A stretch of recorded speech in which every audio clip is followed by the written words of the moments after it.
Olá, gente, tudo bem? Saiu uma nova pesquisa aqui do Datafolha e eu queria apresentar para vocês, nessa análise, qual é o perfil do eleitorado do Bolsonaro. A gente percebe que o Bolsonaro ele tem perdido bastante aí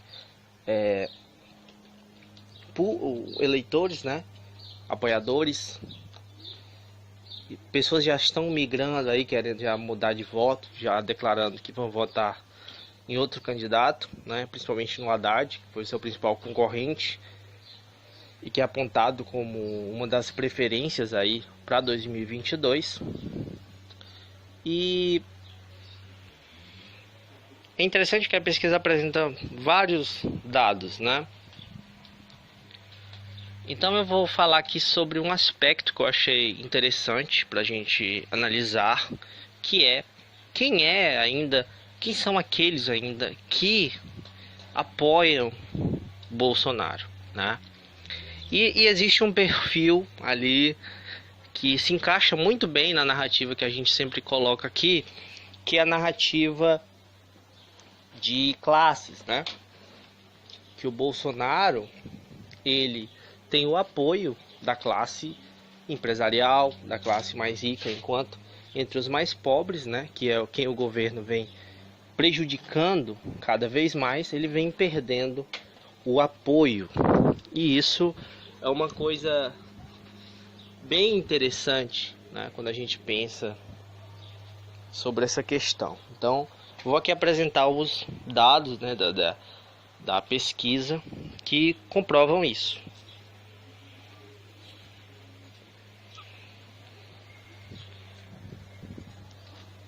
O primeiro dado aqui que aparece em relação aos desempregados, né? Obviamente, a maioria dos desempregados são de classes mais pobres, né? Quanto mais você pobre, mais a dificuldade para você conseguir um emprego ela ocorre, né?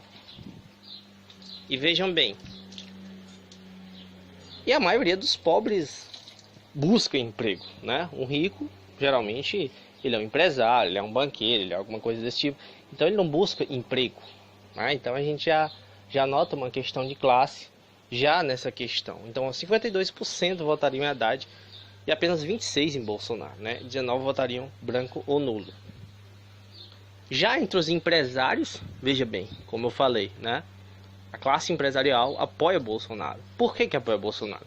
Porque Bolsonaro, ele é favorável a reformas como a reforma da Previdência, reforma trabalhista, que são totalmente prejudiciais, essas reformas como elas estão sendo colocadas, né? E até essa reforma que estão falando agora de tributária, que são reformas que, quando você vai ver o conteúdo delas, são reformas que favorecem apenas a classe empresarial, os bancos, né? Enfim, a classe que está ali num patamar mais elevado do ponto de vista econômico, né? Então, olha, entre os empresários, 61% pretendem votar em Bolsonaro e 26% apenas escolheriam Haddad. Veja como a coisa se inverte, como a coisa tem aí toda a relação com a questão de classe.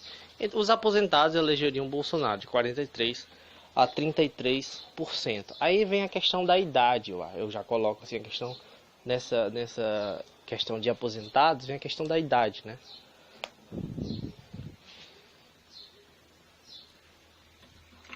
Entre os assalariados sem registros, funcionários públicos e pessoas que fazem bico, o Haddad também venceria. Como eu falei, né? Classe mais pobre.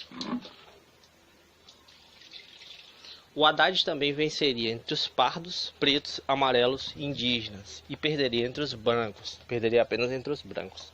Então você vê bem também, por que essa questão também entra em voga, essa questão da racial. No Brasil, gente, a questão racial ela está completamente ligada com a questão econômica, né? A maioria dos pobres, maior parte da elite brasileira é uma elite branca, não é uma elite parda ou negra, ou indígena, né? A maior parte dos pardos, dos negros, dos indígenas são pobres, né? Já a maior parte das pessoas de cor branca, né? Ela já se encontra numa situação de renda mais elevada, né? Justamente pelo histórico que o país tem de escravidão e tudo mais, isso acaba influenciando, né, com o tempo. E existe também uma série de preconceitos, né, que faz com que as pessoas negras, pardas, indígenas, elas tenham mais dificuldade de conseguir uma ascensão social. Então, além do histórico familiar delas, né, geralmente vem de famílias mais pobres, existe todo um preconceito que faz com que elas tenham menos oportunidades e, consequentemente, para elas a ascensão social seja algo muito mais difícil, né? Então, mesmo a gente tratando de questões raciais, a gente também tratando, no caso do Brasil, de questões socioeconômicas. As mulheres, como era de se esperar, também preferem o Haddad, né? E isso é algo que realmente tem todo sentido, né? Dado as posições aí preconceituosas do Bolsonaro em relação às mulheres. Inclusive, ele diz que a mulher tem que ganhar menos, né? Dentro da ética que ele defende, a mulher tem que ganhar menos, entendeu? Então o petista ganha de 44% a 32%. Entre os evangélicos, 47% votariam em Bolsonaro. Essa é uma questão aqui que preocupa mais, de que eu sempre coloco nas minhas análises, né? Muitas vezes eu já coloquei várias análises que eu fiz em relação a essa questão da religião, principalmente dos evangélicos, né? Os evangélicos foi um dos grupos que mais ajudou o Bolsonaro a vencer as eleições de 2018, tá? No Brasil, as igrejas evangélicas, elas têm crescido muito, até porque tem sido investido milhões e milhões nessas igrejas, e você nota que essas igrejas elas estão espalhadas por todos os lugares, principalmente nas camadas mais pobres. E muitas pessoas que têm um grau de instrução muito baixo e que estão numa situação desesperadora, muitas vezes, de desemprego, de miséria, elas recorrem à religião como um conforto para elas e também como uma coisa para instruí-las na vida delas, né? A religião também ela está muito relacionada a uma questão cultural e tal, histórica do país, né? O povo brasileiro é muito religioso e também ela acontece isso também, esse fenômeno, né? Porque as pessoas elas têm medo também, né, de serem castigadas por Deus. Elas têm esse medo que é também colocado muito pela igreja, principalmente pelas igrejas evangélicas. Então as pessoas elas acabam entrando naquelas igrejas, acham que tem que entrar, tem que seguir aquilo, senão elas vão sofrer um castigo eterno. E isso é uma coisa assim que parece uma coisa de idade média, antiga, mas acontece muito hoje, né? Pessoas entrarem na igreja por conta do medo. Olha, muitas vezes você vê pessoas aí pregando, dizendo isso, você tem que seguir isso, senão você vai pro inferno e tal. Ou seja, você tá querendo convencer as pessoas através do medo, né? E através de uma esperança de que elas, ao seguirem aquilo, elas vão alcançar a eternidade, né? Uma vida plena na eternidade. Então isso faz que muitas pessoas sigam. E a partir do momento que elas seguem, elas acabam sendo totalmente dogmáticas, né? Totalmente submissas às interpretações que os pastores, os líderes religiosos dão para aquela questão. E a gente observou, né, muito claramente que os pastores, os maiores líderes religiosos das igrejas evangélicas do Brasil, todos eles apoiaram declaradamente Bolsonaro. Eles não simplesmente, vou votar no Bolsonaro. Eles fizeram uma campanha massiva em prol do Bolsonaro e espalharam também, como ele, diversas mentiras, né? Então é um grupo que talvez seja o grupo mais responsável pela vitória do Bolsonaro, além, claro, da elite. Porque assim, existe duas questões principais, né? Uma delas é a questão socioeconômica, que evidentemente a classe mais rica tende a votar no Bolsonaro, enquanto a classe mais pobre tende a votar contra o Bolsonaro.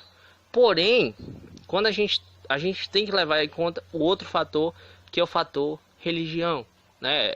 Os evangélicos. Os evangélicos representam outro peso, porque é um grupo que majoritariamente está entre a camada mais pobre, porém é um grupo muito sensível às pautas morais. E é um grupo, como eu digo, dogmatizado, né? É um grupo que o que o pastor disser, eles cumprem, porque na visão deles, na interpretação deles, o pastor é um representante de Deus e tem o dom da verdade, tudo que ele fala é verdade e é inquestionável, né? Então, a partir disso, né? É por isso que foi investido tanto em igreja. Não se iludam, né? E você vê que os maiores líderes religiosos do Brasil são bilionários, né? São milionários ou bilionários. O dono da Record, por exemplo, né? E de outras igrejas aí, Igreja Mundial, não sei o que, Valdomiro Santiago, né? Também muito famoso. E pastor Silas Malafaia, né? Então, assim, eles estão embutidos tanto na política diretamente, né? Partidária, agindo ali dentro do Congresso, com a bancada evangélica, né? Que é uma bancada já muito grande e que vem cada vez ganhando mais espaço. E também eles têm veículos de comunicação, né? Na televisão principalmente, que estão ali 24 horas, né? Alguns, né? 24 horas rodando sobre questões evangélicas, né? Questões religiosas, e outros que embutem essa questão em toda a sua programação, ainda que sejam programações que tenham outras questões também. A gente pega o exemplo da Record, por exemplo. A Record, há alguns anos atrás, ela, apesar de sempre, há muito tempo já, muitas décadas, né, ela ser desse pastor, né, ela tinha uma programação variada, não tinha tanto essa questão religiosa. Mas você vê que como ela foi embutindo as questões religiosas dentro da sua programação de telejornais, as novelas agora todas da Record são, todas ou quase todas, são de temática religiosa, né? E tem vários programas voltados para a questão religiosa. E eles claramente fazem uma campanha pró-Bolsonaro, né? Se posicionam em favor do Bolsonaro. Assim como outras emissoras, como o SBT, que apesar de não ser evangélico, aí já entra os interesses econômicos. Então, existem essas duas questões, né, que a gente deve considerar. Então, o grupo evangélico é um grupo preocupante. Por quê? Porque é um grupo que atinge essa classe mais pobre, que é a maioria do país, né, a maior parte do país é pobre, é mais pobre. Então, teoricamente, votaria contra o Bolsonaro. Porém, como esses evangélicos, eles praticamente ignoram, vamos dizer assim, eles ignoram essa questão. Todas essas questões socioeconômicas, eles não estão nem aí. Estão morrendo lá de fome, estão na miséria, mas o que eles pensam é numa pós-vida. E eles acreditam que o que o pastor fala é verdade. Então não importa se o Bolsonaro prejudica completamente a vida dessa pessoa. Ela continua votando nele, né? São dogmáticos, né? É por isso que o dogmatismo é uma coisa que eu falo bastante contra, que a gente tem que ter um pensamento crítico, que é uma coisa que o Bolsonaro também ataca bastante, né? O pensamento crítico, a ciência, a filosofia, não à toa, porque justamente ela combate esse tipo de dogmatismo, principalmente esse dogmatismo religioso aí doentio, que a gente vê em grande parte desses evangélicos. Então é isso, gente. Esse vídeo está aqui para explicar porque o Bolsonaro ainda tem aí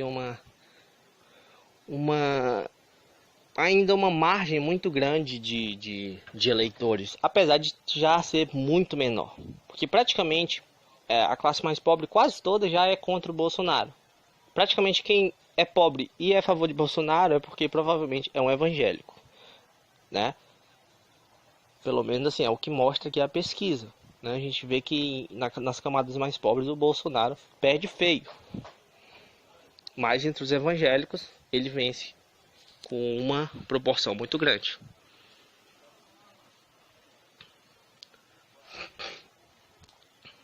né?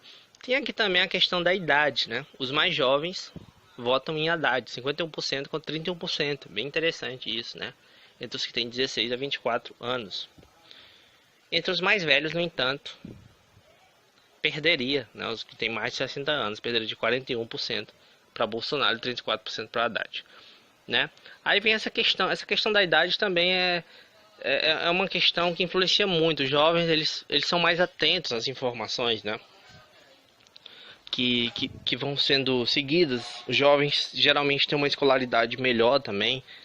E já entre os mais velhos, né, a gente sabe que no Brasil a taxa de alfabetização, de instrução, assim, dessas pessoas de outras épocas, né, que hoje estão nessa faixa etária de mais de 60 anos, elas geralmente não estudaram bastante, são pessoas muito conservadoras também.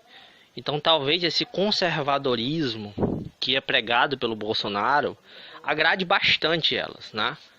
Então elas têm aquela ideia de que o passado era melhor e tudo mais. Então é um fator também que é um fator importante, né? E como a gente vê que essa faixa etária, né, proporcionalmente, apesar da faixa etária jovem ser maior do que a dos mais velhos, vem havendo uma mudança gradual nesse sentido, em que a faixa desses mais velhos ela vem tendo uma proporção considerável, né, por conta do aumento aí da expectativa de vida, né, vem crescendo geralmente a cada ano, e a taxa de natalidade vem decaindo também a cada ano no Brasil, né? Então, gente, eu vou terminar por aqui, né? Vou só aqui trazer um último ponto, né, que é sobre as faixas de renda. O Bolsonaro venceria em todas as faixas de renda, com exceção daqueles que ganham até 2 salários mínimos. Esse de menor renda elegeria um Haddad por 49 a 28%. Então, assim, tem muito aquele problema que eu falo aqui da classe média, das pessoas que se acham ricas, acham que por ter ali, ganhar um pouco mais, né, mais de 2 salários mínimos, que não é grande coisa, elas acham que o Bolsonaro é benéfico para elas, sendo que não é, entendeu? Então, assim, infelizmente, essa questão da consciência de classe, ela tem que atingir, né, esse pessoal dessa classe média, porque eles estão aí iludidos, se acham ricos, né? É um problema que a gente fala bastante aqui também. Então, veja como essa pesquisa ela corrobora bastante para aquilo que eu sempre venho falando, né? Para as teses que eu sempre venho apresentando aqui para explicar essa questão, né? Aqui tanto dos evangélicos, quanto das diferenças de cor, quanto da diferença de idade, né, faixa etária, a diferença de religiosas, questões, todas essas questões, como elas influenciam, impactam nas decisões políticas, né? Isso aqui comprova e tá bem assim claro isso. E é interessante para a gente fazer uma análise quantitativa dessa questão, né? Então eu achei bem bacana essa pesquisa. Ela deixa tudo bem claro para quem não entendeu ainda isso, né?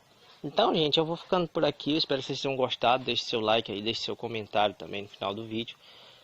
E agradeço a todos e até mais.